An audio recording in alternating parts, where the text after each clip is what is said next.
Bien, nous allons donc maintenant passer à la première des 3 tables rondes de cette journée.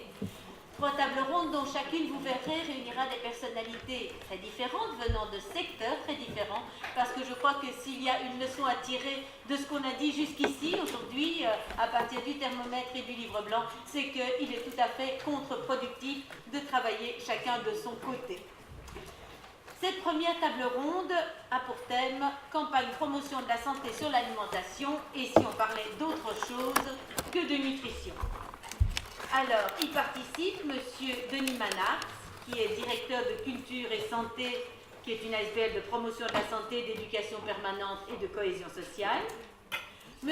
Carlo de Pascal, qui est le fondateur de ce haut lieu de la gastronomie bruxelloise, qui est chroniqueur culinaire à la RTBF aussi, et parrain du programme Goûtez-moi ça de Solidarisme Mutualité Socialiste. Monsieur Michel de Marteau, qui, comme il vient de m'en informer, a depuis peu changé de fonction, puisqu'il n'est plus responsable du secteur prévention et promotion de la santé de l'Observatoire de la santé du Hainaut, mais carrément responsable de l'Observatoire de la santé du Hainaut. C'est ce que j'appelle une promotion. Et enfin, Madame Bernadette Thémance, qui est directrice de Questions Santé ASBL, qui met en évidence des questions de santé dans une perspective d'éducation permanente. Alors, Monsieur de Pascal, on va peut-être commencer par vous, parce qu'un cuisinier qui ne lésine pas sur l'huile, le beurre, la crème, etc., a un débat sur la promotion de la santé alimentaire. Est-ce que vous vous sentez à votre place? Mais déjà, vous m'aidez, parce que vous me balancez un cliché. Déjà, je vais vous décevoir, je ne suis pas cuisinier, je suis un imposteur, ça fait 20 ans que ça dure, puisque j'ai commencé en étant restaurateur dans les années 90, puis j'ai ouvert avec d'autres partenaires un espace de cours de cuisine, et puis j'ai eu la chance de collaborer maintenant depuis bientôt 10 ans avec la RDBF, et effectivement, mon domaine d'expertise, et je mets d'énormes guillemets, c'est la cuisine. Mais effectivement, quand vous posez la question de la manière suivante, en disant un type qui met de la crème, du beurre et de l'huile d'olive partout, qu'est-ce qu'il vient foutre dans ce débat? Eh bien, en fait, vous me donnez vraiment du pain béni, parce que vous mettez le doigt sur quelque chose auquel je suis confronté depuis 2001, je donne des cours de cuisine, et qui me surprend à chaque fois. Alors évidemment, comme moi je suis en léger surpoids, on me dit toujours, évidemment, oui, tu peux le dire, mais je suis confronté à ça, mais tous les jours. C'est-à-dire que dès que dans une assemblée, vous saisissez d'une matière grasse quelconque pour commencer à cuisiner dans un groupe où il y a une douzaine de personnes, à ce moment-là, il y a toujours 2 types, 2 filles, ou 2 types et 4 filles, qui commencent à dire « Oh, c'est beaucoup !» Et donc, vous êtes tous morts de rire, mais vous seriez tous les mêmes acteurs, et je vous prends tous individuellement par groupe de 10, sans vous l'avoir dit, évidemment, maintenant que je vous l'ai dit, mais vous allez faire attention la prochaine fois. Mais voilà, et donc, je ne sais pas pourquoi, il y a une espèce de conservatisme social qui se traduit par un conformisme anti-gras. Ça, c'est vraiment un truc qui est dans notre société, vraiment très dur à éradiquer, et je pense qu'il faut l'éradiquer. Non pas parce qu'il faut que tout le monde devienne obèse, bien au contraire. Et donc, il faut l'éradiquer parce que justement, cette espèce de crainte du poison gras est absolument ridicule.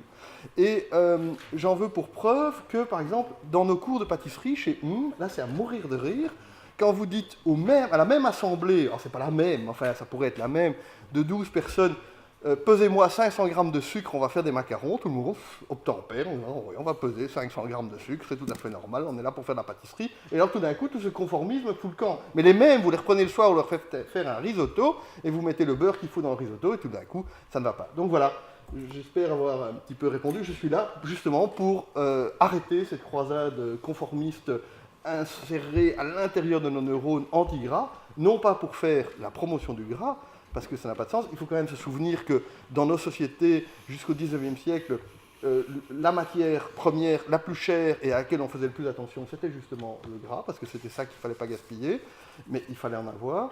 Que sans gras, mon ami Nicolas Guggenbull, qui est dans la salle, ne me contredira sûrement pas, sans gras, on meurt. Hein, évidemment, avec, on meurt aussi, mais plus vite sans. Et voilà, je trouve que j'aimais beaucoup le sujet de cette première table de discussion, qui consiste à dire, sortons la nutrition, entre guillemets, des communications en matière de santé. Je ne crois pas qu'il faille la sortir tout à fait, mais en tout cas, nous ne pouvons pas, nous sommes dans un domaine où la liberté la plus totale est la règle. Nous ne pourrons pas interdire aux journalistes des magazines féminins et masculins de faire au mois de juin toujours les sempiternels mêmes articles marronniers sur le fait qu'il faut perdre les fameux 3 kilos qui vous encombrent la ceinture abdominale pour pouvoir réenfiler votre bikini. Je veux dire, il ne faut surtout pas interdire ce genre de choses, mais simplement, il faut peut-être nous tous qui sommes des communicants agir, contribuer, apporter notre petite pierre, non pas pour faire la promotion, excusez-moi d'être trivial, mais des laits et des gros, mais pour dire justement, soyons beaux, soyons bien avec notre esprit, en nous débarrassant de tous ces clichés.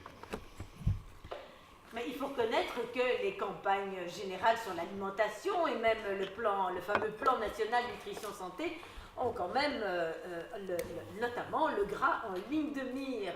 Alors je sais bien qu'il y a des réactions et Madame Thémence, justement votre ASBL a réagi en disant non au régime récemment, des régimes qui portent souvent sur plus de gras du tout, donc quelle est votre réaction? Oui, mais je suis tout à fait d'accord avec Carlo De Pasquale parce que on a une responsabilité comme acteur de santé publique et d'éducation pour la santé en prônant des slogans 5 fruits et légumes. Si vous faites une animation autour de l'alimentation, il y a toujours quelqu'un qui va le sortir aussi. Ça fait partie aussi des normes qui sont édictées et intégrées. Et donc, je pense qu'à partir du moment où ça devient des normes standardisées et prônées partout et pour tous sans considération par rapport à la diversité, qu'elle soit culturelle, qu'elle soit gustative, qu'elle soit familiale. Donc, c'est de remettre aussi une approche plus globale qui met vraiment l'acte de manger comme non pas un acte intellectuel, je peux pas manger du cholestérol ou je peux pas manger trop de sucre ou je peux pas, de diaboliser aussi les aliments, mais donc c'est vraiment d'avoir une approche globale. Et donc nous avons mené en effet un programme qui s'appelle Voyons large et notre campagne l'année passée était les 10 bonnes raisons de ne pas faire régime. On voulait venir un peu taper dans le nid des régimes à tout crin pour remettre en valeur vraiment la question du poids. Chacun a son poids. On avait invité aussi le professeur Le Serre qui a écrit un livre « À chacun a son poids », puisque justement les normes viennent, je dirais aussi, amener une espèce d'acculturation alimentaire. Enfin, plutôt que, comme ça a été dit dans l'enquête solidariste, il y a plus de 50% qui disent on a un pouvoir d'agir, renforçons ce pouvoir d'agir et les compétences et les connaissances et les appréciations alimentaires de chacun, plutôt que d'édicter des normes, alors que je suis mal placée, puisqu'on a aussi un service qui s'occupe de campagnes de promotion de la santé, mais je trouve qu'il y a vraiment une responsabilité à ce niveau-là, dans notre chef en tout cas. Sur les régimes, si je peux me permettre, effectivement, j'oserais me permettre d'ajouter amincissant à votre croisade anti-régime, parce que le régime, c'est le fait de manger un certain nombre d'aliments, une certaine façon de manger, mais vraiment, je pense que nous tous qui communiquons en matière alimentaire, alors moi, c'est pas mon métier, parce que moi, je suis là pour promouvoir le geste technique, le guillemets bien manger, mais je suis convaincu à titre personnel en tant que citoyen, alors, c'est que l'influence permanente d'un certain conformisme de nouveau sur le fait de faire des régimes aux gens, des régimes amincissants, quand on fait la balance, il y a plein d'études qui ont été faites qui montrent qu'au final, les gens, sur 20 ans, ils gagnent plus de kilos qu'ils n'en perdent la plupart, après les anneaux gastriques, etc. Et puis l'obésité morbide et tout, il faut s'en occuper, on ne dit pas le contraire, mais franchement, moi en tout cas personnellement j'en ai marre, mais bon voilà, avec ça on va pas loin. Mais c'est un fait que dans toutes ces normes dont parlait Madame Thémence, il y a aussi la norme de poids et que c'est une norme de poids dans tous les sens du terme. Est-ce que vous voulez réagir là aussi? Parce que finalement notre société est écrasée encore plus sous cette idée, on est tous trop gros. Mais c'est vrai, probablement, et qu'il ne faut pas être trop gros. Il ne faut pas, le moins possible, parce qu'on bouge moins bien. On a quand même été créé pour aller chasser le mammouth au départ, donc c'est d'ailleurs pour ça qu'on n'a pas faim le matin quand on se lève. Donc effectivement, je crois qu'il ne faut pas se tromper de débat. Le débat qui consiste à dire arrêtons de chaque fois qu'on qu'on parle de manger, dire oui, mais après c'est sur les hanches, et oui, mais alors on n'a que le bien qu'on se fait. Enfin, tous ces discours sont pénibles. Et simplement, si on les fabrique en permanence, c'est que notre société est vraiment victime de ces conformismes-là. Ben, proposons de nouveaux conformismes pour les 20 prochaines années. Mais à côté de ça, la bonne santé, c'est pas d'être en surpoids, ça c'est bien clair. Donc il faut, en même temps, vous avez le conformisme des 5 légumes par jour, le conformisme du manger-bouger, mais manger-bouger, c'est quand même un peu vrai. C'est que nous sommes sédentaires et qu'on a tous tendance à devenir trop gros, mais c'est pas parce qu'on mange du beurre, c'est parce qu'on mange trop. Oui, bon, on va avoir du mal à ne pas être d'accord ici. Oui, c'est facile, évidemment. Oui, évidemment. On est tous à se faire plaisir, évidemment. Dans mais oui, un vraiment. colloque, on va rarement pour pas être d'accord. Voilà. Autant il ne faut pas confondre la santé avec les soins de santé, qu'il ne faut pas confondre l'alimentation nutritionnellement équilibrée avec une alimentation favorable à la santé. Et là, je rejoins sur le fait qu'il faut envisager l'alimentation de manière globale. Aussi, ce qu'il faut mettre en avant, c'est peut-être les méthodes d'action qui sont envisagées autour de l'alimentation, qui sont souvent portées avec la casquette santé et axées sur ce qui est de l'ordre du nutritionnel.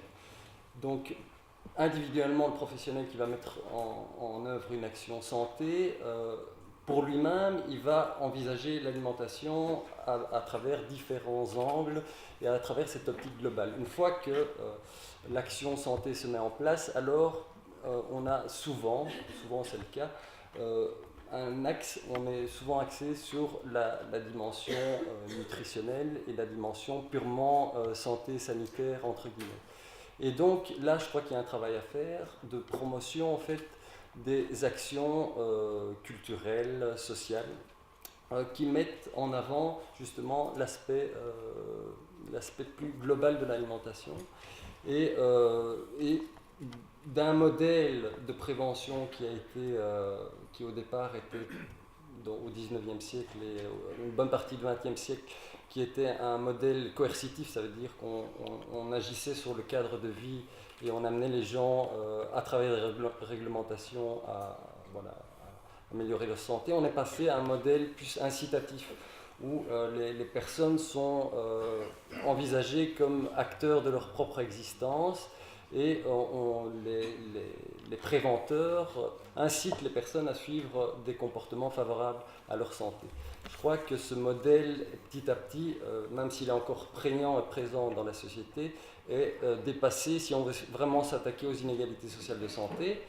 Et il faut arriver vers un modèle plus participatif qui repose sur une vision communautaire de la santé et de l'alimentation, c'est-à-dire partir des situations, des contextes des personnes et mettre en œuvre des actions et définir des objectifs de manière négociée pour vraiment faire des actions en rapport avec le contexte de vie et les besoins des personnes.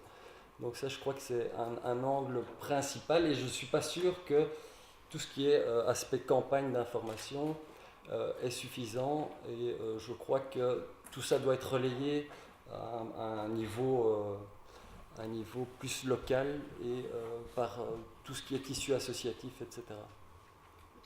Monsieur Desmarteaux, je crois que vous aussi, vous êtes très action locale plutôt que grande campagne.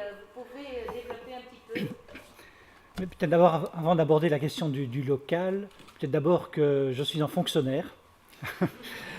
Et donc, effectivement, cette notion, et on en a parlé ce matin, le rôle finalement des pouvoirs publics. Alors, finalement, je travaille au niveau d'un pouvoir public local, au niveau d'une province, mais c'est revenir finalement aussi sur cette importance d'une parole portée finalement par les pouvoirs publics, et donc finalement aussi par les représentants de la population, et donc par le côté démocratie. Vous avez évoqué le PNNS.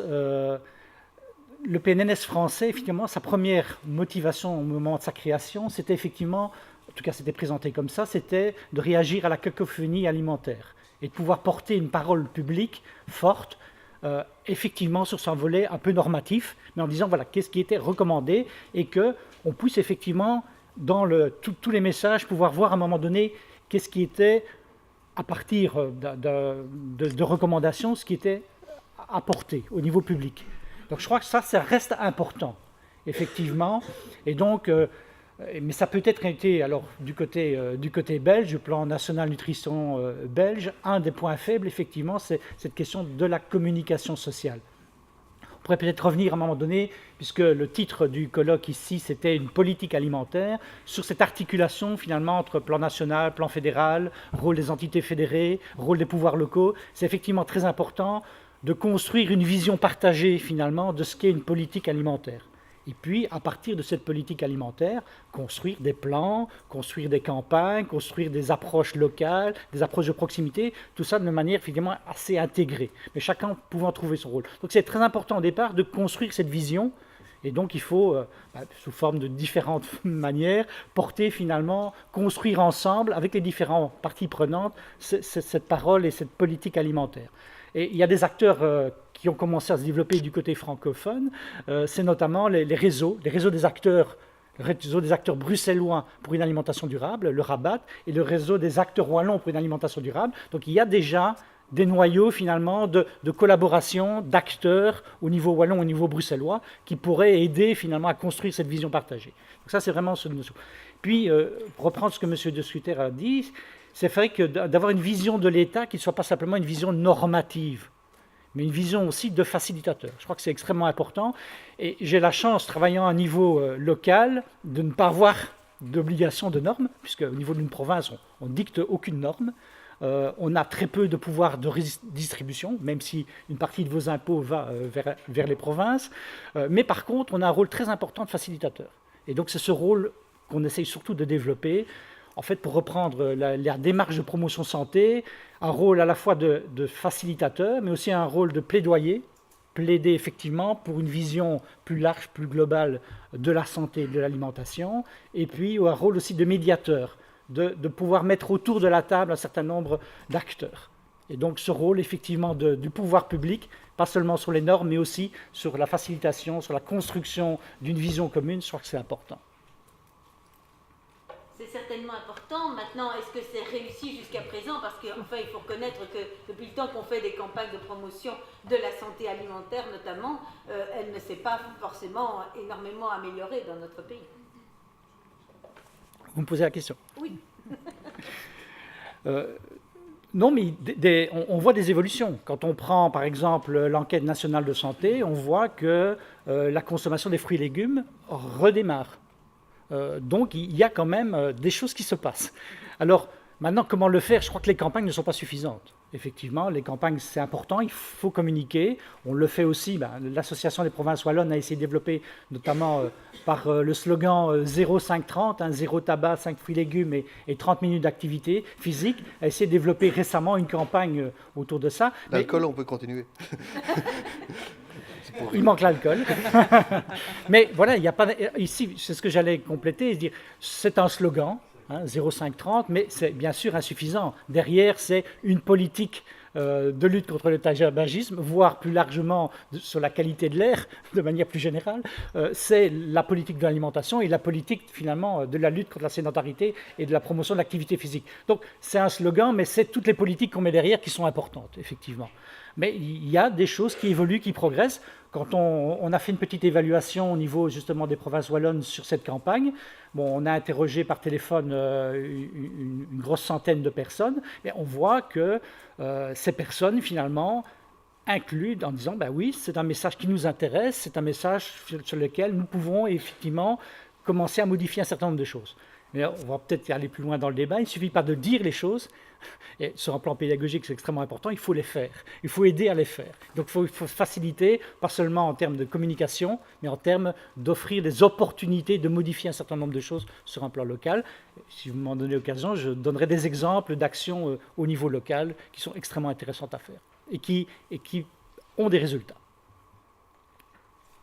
Mais est-ce qu'un des problèmes au niveau alimentaire, ce n'est pas précisément qu'il y a une perte de la transmission familiale, locale qu'il y avait autrefois, et que les gens finalement ne savent plus très bien, dans le thermomètre solidariste, on voit que des parents disent, oui, on veut bien, on essaie de bien faire les repas, mais le problème c'est qu'à l'heure des repas, nos enfants, ils sont au snack avec leurs copains. Alors, qu'est-ce qu'on fait? Est-ce qu'il y a quelque chose qui pourrait remplacer cette transmission familiale, ou est-ce qu'on pourrait de nouveau la stimuler? Moi, je pense qu'on peut la stimuler. Et de toute façon, c'est un fait. C'est un fait qui n'est pas un fait pour la génération Y, c'est déjà ma génération. Je pense que ceux qui ont entre 40 et 50 ans aujourd'hui ont eu pour la plupart des parents qui travaillaient. Et c'est pas une excuse de travailler pour mal bouffer, hein, mais simplement avec quand même ce côté perte de transmission familiale. Cela dit, la transmission familiale, c'est pas non plus... je crois qu'on l'idéalise beaucoup. Dans beaucoup de familles, on se transmet des mauvaises recettes de génération en génération. Il faut que ça s'arrête. Hein. Donc, non mais voilà, il faut arrêter. Je veux dire, j'ai pas envie d'idéaliser ni la transmission familiale des hypothèses. Quand vous interrogez un chef étoilé, vous lui demandez qu'est-ce qui t'a donné envie de cuisiner. Ah, la tarte aux pommes de ma grand-mère. Ok, mais j'ai envie ni d'idéaliser ça, même si moi j'ai beaucoup apprécié cuisiner avec mes deux grands-mères, mais il ne faut pas idéaliser ça, ni idéaliser Top Chef, ni l'un, j'ai envie de dire, ni l'un, ni l'autre, et garder les deux. Mais je pense que la rupture du lien familial se compense. On est dans une société de l'information. Il y a des blogs culinaires formidables, il y a des magazines. Dans les magazines, on trouve des informations culinaires tout à fait respectables. Évidemment, moi je plaide, c'est un plaidoyer pro domo meo, mais bon, soit. Donc je pense que effectivement les pouvoirs publics, mais aussi tout simplement l'opportunité commerciale. On n'a jamais publié. Il y a 10 ans, on nous disait c'est fini l'édition, c'est pourri, etc. Tout va être sur des disquettes. Il y a 20 ans, et puis maintenant on n'a jamais publié autant de livres de cuisine aujourd'hui qui sont justement là pour ça, parce que c'est des recettes simples, en général des trucs assez accessibles. Après il y a des trucs compliqués et tout. Bon, le problème. C'est que le culinaire, le manger, est devenu une galaxie tellement vaste qu'on ne sait plus à quel sein se vouer. C'est-à-dire que celui qui, tout d'un coup, se réveille un matin... Il y a quand même un avantage au culinaire, c'est qu'on doit tous manger 3 fois par jour. Donc, je veux dire, c'est plus facile de conditionner, ou pas conditionner, le mot est mal choisi, c'est plus facile d'influencer sur l'alimentation qui nous touche, de faire de gens qui ne s'y intéressent pas des passionnés ou des gens qui sont intéressés par leur alimentation, c'est plus facile que de prendre une population et de les transformer en philatélistes, hein, parce qu'on est moins confronté. Donc, il y a cet intérêt-là, mais le problème, c'est que c'est très vaste, et surtout, il y a une infinité de catéchismes différents, et on ne sait plus lequel il faut choisir. Il y a le catéchisme des légumes, il y a le catéchisme des végétariens, des végétaliens, des locavores, de l'alimentation durable, de la gastronomie à tout crin, des assiettes dressées avec des petits points, etc. Et toutes ces chapelles différentes sont très intimidantes. Et finalement, celui ou celle qui veut s'y mettre se dit « Bon, moi, j'arriverai jamais à faire ça, où est-ce que je vais acheter, tout ça, etc. » Je sais bien, parce que nous aussi, dans notre boutique qui s'adresse plutôt à ceux qui ont envie vraiment de s'y mettre, où on vend des poches à douille, des biberons à faire des points et des choses comme ça, mais aussi de la passata de tomate à 2 €, je vous rassure. Donc, c'est vrai que c'est intimidant, parce que cette espèce il est difficile d'avoir des messages synthétiques, parce qu'en plus, les chapelles ne sont bien entendu pas d'accord entre elles, puisque la chapelle des anti-lait va vous dire que vous allez mourir si vous continuez à manger du Babybel. La chapelle des anti-beurre va vous dire que si vous continuez à manger des graisses animales ou des anti-viandes, c'est terrible, ces pauvres bêtes sont abattues dans des conditions épouvantables, etc. Donc en plus, non seulement vous êtes mauvais pour votre corps, mais vous êtes mauvais pour... les animaux doués d'une conscience, etc. Enfin bref, donc il y a beaucoup de culpabilisations différentes, il y a beaucoup de messages positifs aussi, et donc je pense que ce qui est intéressant, ce sont les messages synthétiques, et il faut accepter, et chaque porteur de chapelle, et moi j'en suis, doit accepter aussi de réduire son message. En ce sens, là je parle d'expérience, le fait d'avoir collaboré avec des médias audiovisuels depuis des années est une excellente école parce qu'elle nous apprend à réduire les messages, pour un mieux, je pense.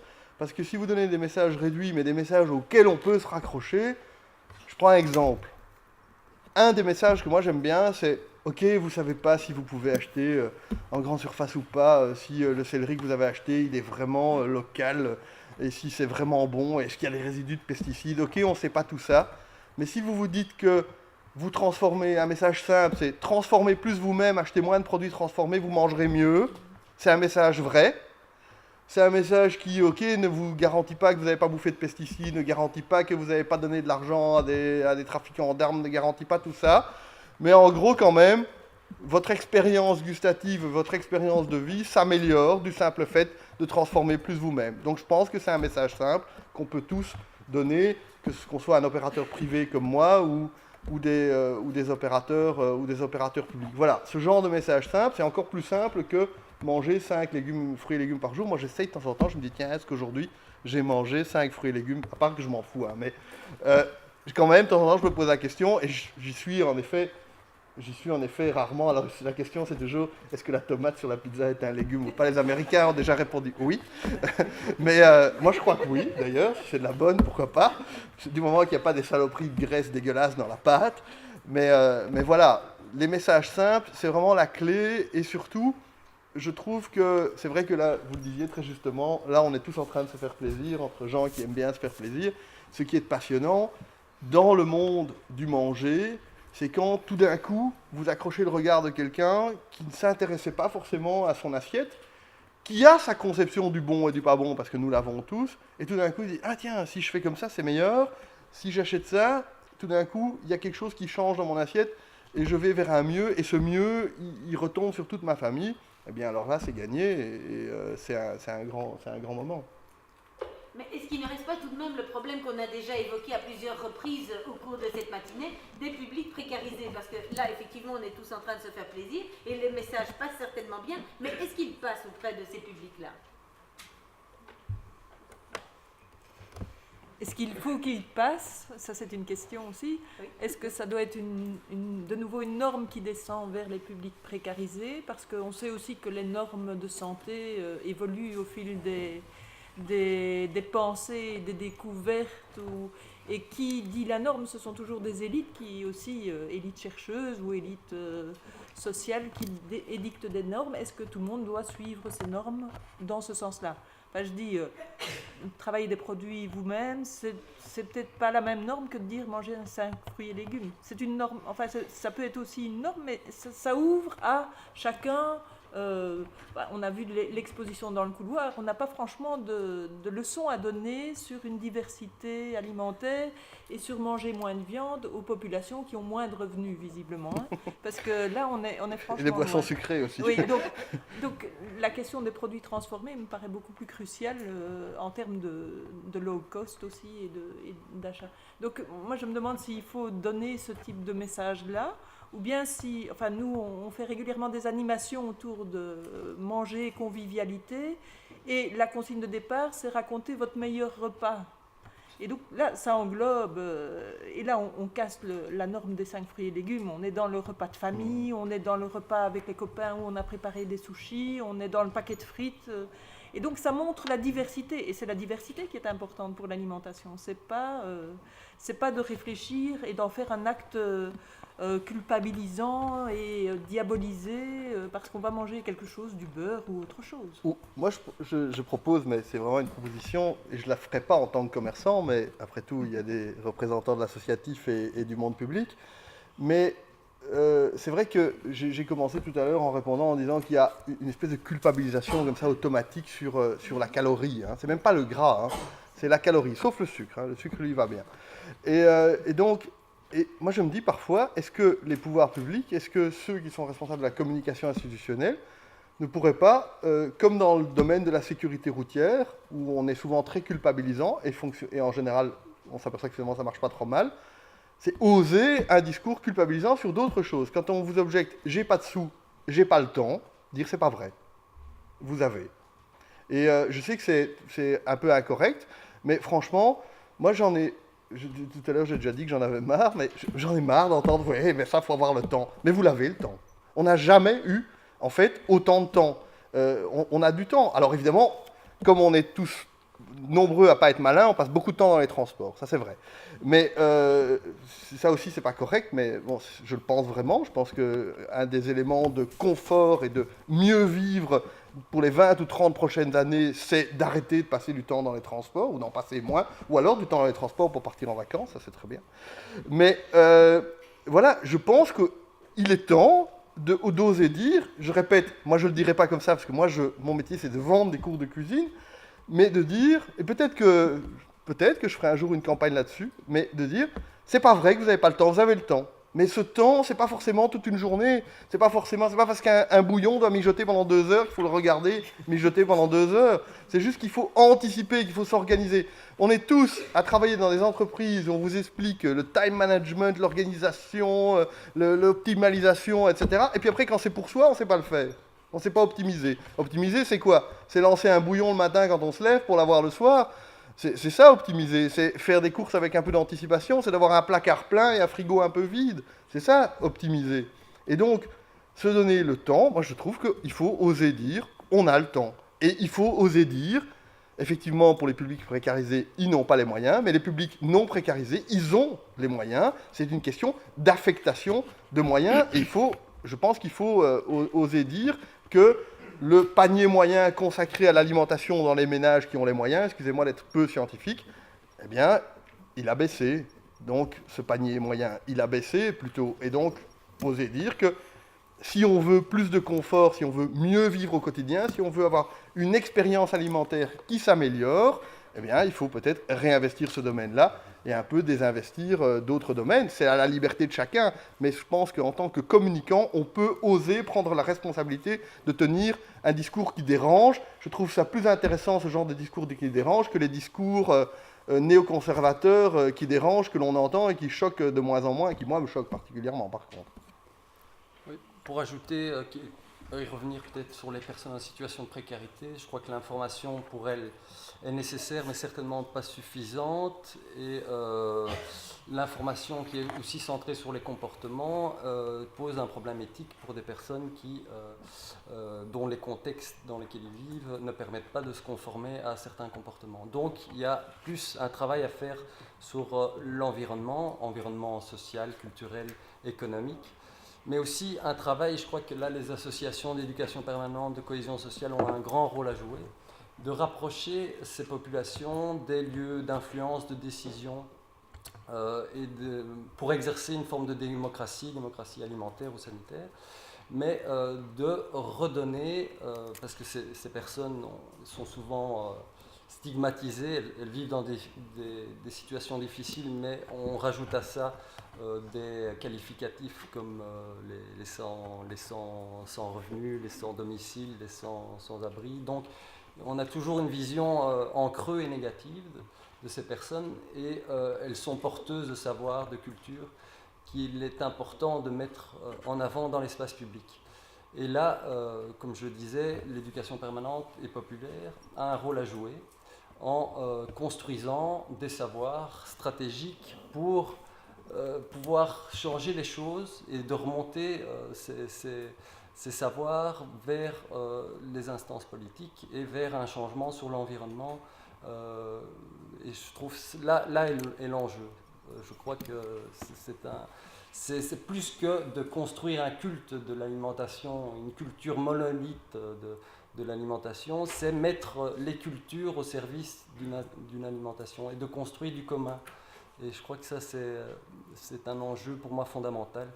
Je parle pour moi personnellement et au nom de l'association aussi. Voilà, c'est ça aussi notre rôle, de soutenir aussi des acteurs qui permettent de créer des espaces d'expression et de construction de savoir. Voilà. Une des recommandations du livre blanc à cet égard, c'est de sensibiliser davantage les prestataires de soins, notamment les médecins généralistes, etc., les diététiciens, les nutritionnistes. Est-ce que vous pensez, vous, autour de cette table, que c'est important, en effet, de les inclure et de les inclure davantage, ou bien est-ce qu'au contraire, c'est avec toute cette culpabilisation qu'on a, vous trouvez qu'ils y sont déjà un peu trop? Peut-être répondre à partir d'une enquête qu'on a réalisée récemment à l'Observatoire avec la collaboration de la Société scientifique de médecine générale, où on a interrogé environ 400 médecins sur le Hainaut pour savoir leur usage du dossier médical global prévention. Disant, voilà, c'était finalement un support par rapport à la prévention. Et ce qu'on a constaté, c'est que tous les médecins nous disaient, mais vraiment tous, qu'ils faisaient de la prévention. Donc finalement, et qu'ils parlaient d'alimentation et d'activité physique. Quelque part, voilà la réponse. Est-ce qu'il faut sensibiliser les prestataires? Moi, je dirais non, ils le sont. Maintenant, là où se fait la différence, c'est qu'ils ne sont plus qu'un tiers à le faire de manière systématique et organisée. Et c'est ça, effectivement, le rôle et l'intérêt du dossier médical global, c'est que justement, il n'est pas encore assez implanté et il n'y a pas encore ces pratiques systématiques dans une pratique finalement de médecine qui soit la médecine des bonnes pratiques. Et donc on le fait au coup par coup en fonction des demandes finalement de la patientèle, mais on ne le fait pas de manière systématique. C'est là que se trouve l'enjeu. C'est effectivement dans la proposition, la recommandation, c'est plutôt sur le volet outillage que sensibilisation qu'il faudrait mettre l'accent.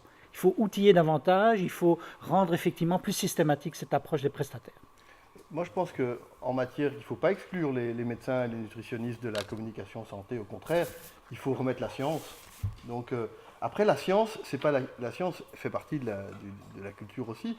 Mais je pense que la bouffe, c'est de la culture, comme vous le disiez tout à l'heure, et qu'il faut encourager le savoir et la culture, et que souvent, la culture se double parfois, pas toujours, mais d'une forme de... En Occident, un peu moins, mais dans d'autres civilisations, plus d'une espèce de savoir populaire en matière de diététique et de... la gastronomie, la cuisine n'est pas toujours opposée à la diététique. Hein. Les Romains étaient des hygiénistes. Nous avons perdu ça un peu au XVIIIe siècle en Occident. Mais je pense qu'il est important de donner de la voix. Tout un chacun qui communique a la responsabilité de donner de la voix à de la science de qualité et pas à du prêt-à-penser. Je veux dire, s'il y a bien un domaine où on est vraiment, on est vraiment régulièrement embarrassé de savoirs qui n'en sont pas par des gourous bien sympathiques, mais en général quand même, qui font quand même pas mal de dégâts, c'est l'alimentation. Ça, je trouve que c'est... Après, on ne peut pas les empêcher d'exercer, hein. Ces gens, ils commettent rien, ils font rien d'illégal, mais non, de la science dans la communication, oui, quelle bonne idée. Ça me fait quand même un peu peur aussi, la médicalisation de l'acte de manger, ce serait quand même dommage. Je préfère donner les clés vous donner les clés que les donner aux médecins. Mais je comprends l'aspect scientifique, l'aspect... Mais ça fait partie, c'est un des domaines, quoi. Ce sont des éléments de réflexion de départ voilà. aussi. Mais je n'irai pas vers une médicalisation encore plus forte. Mais c'est quand même passionnant de savoir quels nutriments il y a. Ça fait partie de la sphère de compétences globale de la cuisine et de la gastronomie, de savoir que dans les fruits secs, il y a des sels minéraux, qu'il y a des oméga 3, que dans le poisson, il y a des oméga 3 à longue chaîne, que dans les légumes, il y a certaines fibres et certaines vitamines, que les antioxydants, enfin, toutes ces choses-là participent du plaisir d'un certain niveau de connaissance qu'on n'est pas obligé d'avoir tous... Mais non, la médicalisation que vous avez mangé, c'est super chiant. Dans le meilleur des mondes, on nous proposait le fantasme de bouffer des pilules, ça fait 100 ans. On nous disait, il y a 100 ans déjà, mais on aura tout dans des pilules et tout dans des... Et c'est le fantasme quoi? C'est le fantasme de l'armée, ça, qui envoie des gens, qui envoie des soldats en campagne où il faut tout réduire en lyophilisé. Mais quand vous mangez... Il y a quand même... Je sais en France, là, ils ont décidé que les animaux avaient une conscience hier, ou avant-hier, mais il y a quand même une grande différence entre le chien de ma copine et moi. C'est que le chien de ma copine, il peut bouffer tous les jours les mêmes croquettes, il est très heureux. Moi, pas. Donc ça prouve que, quelque part, si vous mangez tout le temps la même chose, qui médicalement est irréprochable, votre cerveau va se fatiguer, et donc votre bonne humeur va disparaître, et je pense que je ne serais pas étonné qu'on puisse rendre des gens dépressifs en leur faisant bouffer la même chose tous les jours. Je pense que ça doit être possible, comme quand on prive les gens de sommeil, on les rend fous, je pense qu'à terme, on peut devenir dingue en mangeant tout le temps la même chose. Donc, c'est vraiment très très important de laisser la parole, évidemment, au plaisir, éventuellement aux cuisiniers, ou en tout cas aux gens qui prétendent l'être. Voilà. Eh bien, comme l'un des travaux pratiques, c'est-à-dire du déjeuner, approche, je vais laisser la parole, moi, à la salle. Donc, si certains d'entre vous ont des questions à poser à nos intervenants, allez-y, poussez sur le petit bouton devant vous et parlez.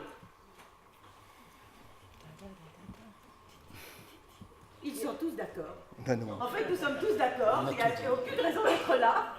Allez-y, monsieur. Oui, Nicolas Kugenbuhl. Je voudrais quand même venir un petit peu au secours des fruits et légumes qui, me semble-t-il, sont légèrement malmenés ou peut-être mal présentés, puisque si j'ai bien compris l'objectif de la journée, c'est quand même de chercher des pistes pour plaidoyer en faveur d'une alimentation de qualité, largement accessible. Peut-être la simple chose, c'est de dire que des prestataires de soins, je pense qu'il en faut. Et il faut qu'il relaie aussi le message sur l'importance des fruits et légumes sans médicaliser l'alimentation, c'est clair. Il faut que les fruits et légumes soient disponibles dans la distribution, dans les magasins, et il faut pouvoir les cuisiner, donc il faut un minimum de savoir. Donc je pense qu'il y a énormément d'acteurs qui ont tous intérêt à relayer, en fonction de leurs compétences, le message fruits et légumes, et juste dire, je trouve que c'est un peu dommage de le percevoir, le présenter comme une norme, parce que c'est pas une norme, c'est un repère. C'est un repère pour dire aux gens, ben vous savez, les fruits et légumes qui vous veulent du bien, c'est bon pour vous, c'est bon pour la terre, c'est bon de vous. Donc évidemment, à partir du moment où c'est présenté comme une norme, à partir du moment où on est de nouveau dans l'ancien schéma, où on dit à l'enfant, ah, tu dois manger des légumes parce que tu vas être en bonne santé, ben on sait que chez l'enfant ça ne marche pas. Donc si c'est comme une punition, ça ne va qu'amener les gens à se détourner des fruits et des légumes. Donc je pense qu'il faut en faire un plaisir et les rendre appétissants, mais surtout ne pas les présenter comme les emmerdeurs de service qui vous embêtent avec les 5 fruits et légumes par jour. Mais Nicolas, on est tout à fait d'accord, et c'est d'ailleurs ce qu'on a fait dans ma toute petite pierre que j'ai apportée au programme Goûtez-moi ça.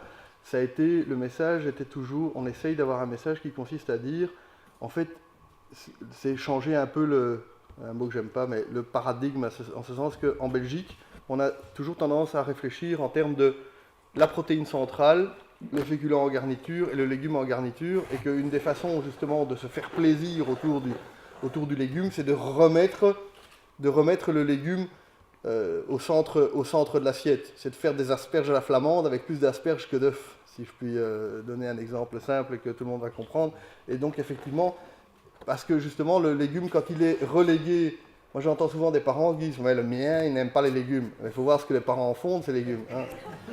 Et eux-mêmes n'aiment pas ça en fait. Si on les laisse faire, ils vont dévorer. Moi je suis un carnivore, hein, c'est pas ça, mais dévorer le steak. Mais c'est vrai, c'est de remettre une des façons de le communiquer. C'est vrai que le 5 fruits et légumes, moi je le trouve toujours un tout petit peu difficile parce que on a envie de compter, mais par contre essayer de se dire recentraliser.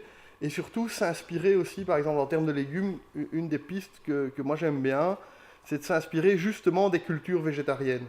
C'est-à-dire, non pas pour promouvoir éventuellement le végétarisme, enfin, j'ai rien contre, mais de se dire que dans les pays, notamment d'Europe orientale, de Méditerranée orientale, où on mange beaucoup de légumes, on met plus de plats à table et on mange, c'est le type mezze, ça donne, je trouve, envie de picorer plus que de dire aujourd'hui on va manger un grand bol de choux ou d'haricots verts. Mais effectivement, je suis d'accord avec toi, le légume, c'est tellement une source de variété incroyable et ça fait baisser le prix de l'assiette, solidement.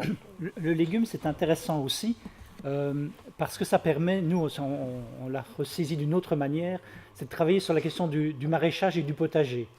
Et donc, finalement, sur de la proximité. Et de travailler, finalement, sur ce qui permet, finalement...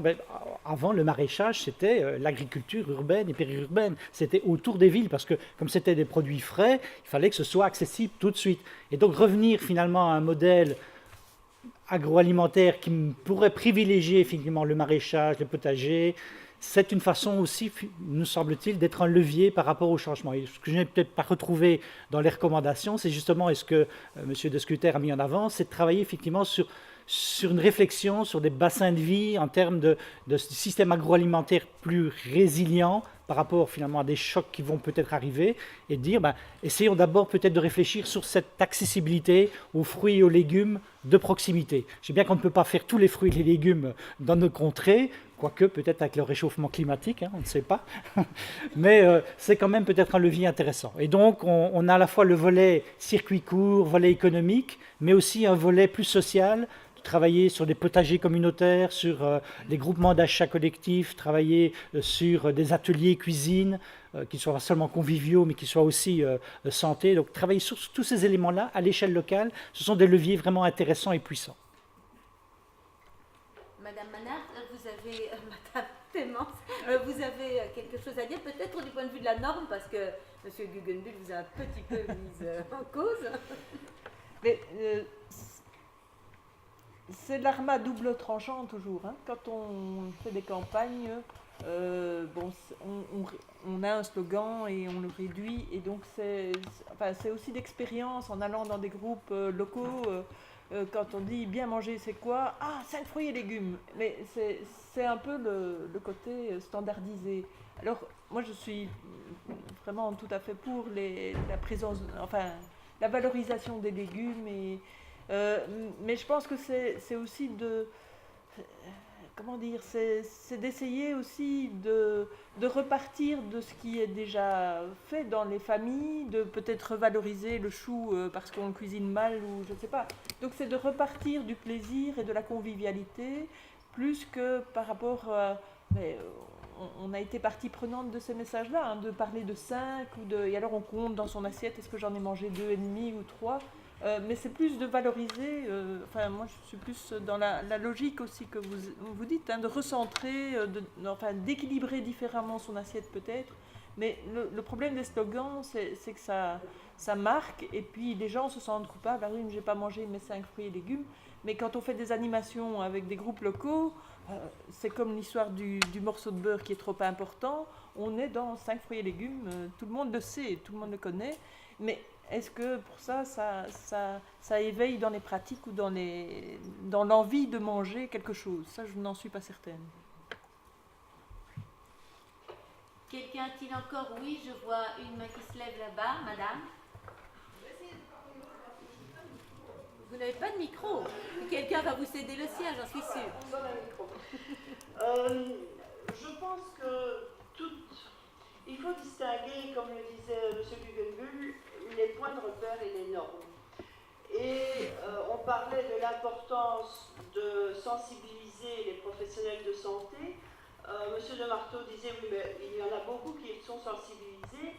Reste le problème de donner aux professionnels de santé des points de repère qui sont suffisants et pas excessifs et qu'ils peuvent transmettre à leurs patients. Parce que je pense que chez les professionnels de santé, comme dans la population, en matière d'alimentation, on a tout et son contraire en termes de recommandations vis-à-vis des patients. Et on a bien montré que sur des messages qui touchent la vie courante et les modes de vie, quelquefois les professionnels de santé donnaient les messages en fonction de leur propre pratique, plus qu'en fonction des éléments scientifiques. Donc je pense qu'il est de la responsabilité, et j'insiste là-dessus parce que quand on analyse ce qui se passe dans différents milieux professionnels, mais aussi dans la population, ce qui définit la manière de préparer les aliments des parents par rapport à leurs petits-enfants, il est indispensable que les pouvoirs publics continuent à donner des points de repère. Mais on doit s'interroger, qu'est-ce qui fait qu'un point de repère devient une norme? Et très souvent, c'est la faute aux professionnels si le point de repère devient une norme. C'est pas parce qu'on fait une campagne de communication qu'un point de repère devient une norme. C'est si ce point de repère est seriné par les professionnels, alors qu'il devrait être appliqué par les professionnels et pas simplement à chaque fois posé comme norme. Enfin, je ne sais pas si je me fais comprendre, mais je crois qu'il y a quand même quelque chose d'important dans le fait de continuer à fournir des points de repère, vu la cacophonie, ou je vais dire la multiplicité des messages, pour ne pas être négatif, en matière d'alimentation. Une réaction, l'un de vous? Monsieur Manat? Oui, je vais tenter de... Je souscris. Oui, je crois qu'il faut distinguer l'univers médical d'un univers de professionnels de santé au sens large. Je crois que le médecin a un rôle à jouer, mais peut-être aussi dans l'idée qu'il faut décloisonner le monde médical et l'outiller en matière de promotion de la santé et aussi élargir les visions au comportement et pas seulement à l'aspect individuel et à la responsabilisation. Ça, c'est une chose. Mais je ne suis pas persuadé que le cabinet médical est le meilleur lieu pour faire de la prévention.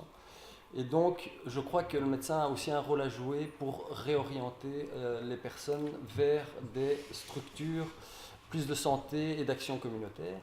Et là, il y a en lien avec ces points de repère, il faut aussi outiller ces personnes qui peuvent activer des démarches communautaires pour plus que les sensibiliser, travailler avec elles un ensemble de méthodologies et d'actions en faveur de l'environnement et en faveur d'une meilleure expression des besoins et une attaque et s'attaquer aux problématiques qu'ils relèvent eux-mêmes. Donc voilà, je ne sais pas si c'est très convaincant comme réponse, mais peut-être Michel va prolonger ça me fait rebondir sur une autre réflexion, c'est finalement l'équilibre à trouver entre des choses simples et des choses complexes. Donc on est en fait sur des choses extrêmement complexes qui touchent tout le monde. On l'a vu dans la production, transformation, consommation, c'est extrêmement complexe, le système agroalimentaire est complexe. Et donc, à la fois il faut des messages qui vont dans tous les sens, il faut des messages simplifiés. Bon, on a parlé effectivement de la notion de messages plus simples. Moi, je dis finalement, c'est relativement simple l'alimentation. Il faut arrêter d'intellectualiser tout le temps et d'essayer de trouver des choses de manière cognitive. Il faut les sentir et apprendre à les sentir. Est-ce qu'on sait encore ce qu'est finalement la faim, la satiété? Donc il faut travailler sur ces éléments-là, sur la sensation. Il faut travailler sur la variété et l'équilibre, dire finalement, c'est pas compliqué de manger. Du moment que vous variez suffisamment votre alimentation, que vous ayez un équilibre entre les différentes composantes traditionnelles d'une assiette, vous mangez convenablement. On est souvent assez interpellés, nous, on a effectivement des professionnels de l'alimentation, des diététiciennes chez nous, mais les acteurs locaux, ils viennent chez nous en disant je vais organiser un petit déjeuner équilibré, j'ai absolument besoin d'une diététicienne. Non, le premier message, non, vous n'avez pas besoin d'une diététicienne pour venir faire finalement un petit déjeuner équilibré. Donc il faut vraiment faire tout ce travail-là. Non, on n'a pas besoin de spécialistes pour parler d'alimentation. On en a besoin pour construire des messages, pour former, pour sensibiliser, mais on n'en a pas besoin dans l'animation directe. Sinon, finalement, on aurait besoin tout le temps d'une diététicienne à côté de soi lorsqu'on fait un repas. Donc ça, ce n'est pas possible. Alors pour revenir à cet élément simplifié et complexité, je crois que la meilleure façon de travailler sur la complexité, c'est de diminuer l'échelle. Je reviens au local, mais c'est de travailler sur la notion très importante en promotion santé des milieux de vie. Il faut travailler sur le milieu de vie, parce que le milieu de vie est un milieu finalement plus simple, parce qu'il est finalement sur une école, sur une entreprise, sur un quartier, mais avec toute sa complexité. Mais on peut agir effectivement, et c'est pour ça que nous, au niveau de la province, on a fait d'une priorité le travail avec les communes et avec les centres publics d'action sociale, avec notamment en région wallonne le plan de cohésion sociale. Pour nous, c'est vraiment une priorité parce qu'on peut, à cette échelle-là, travailler sur des quartiers, sur des milieux de vie, et on peut à la fois faire face à toute la complexité de l'alimentation, mais à une échelle plus petite. Et de pouvoir effectivement, et je ressouscris à ce que Denis a dit, c'est de travailler sur les notions effectivement d'éducation permanente, de participation citoyenne, de travail sur l'environnement, de changer les environnements, d'appliquer tous ces éléments-là, mais à une échelle plus petite. Je crois que c'est vraiment quelque chose d'extrêmement important.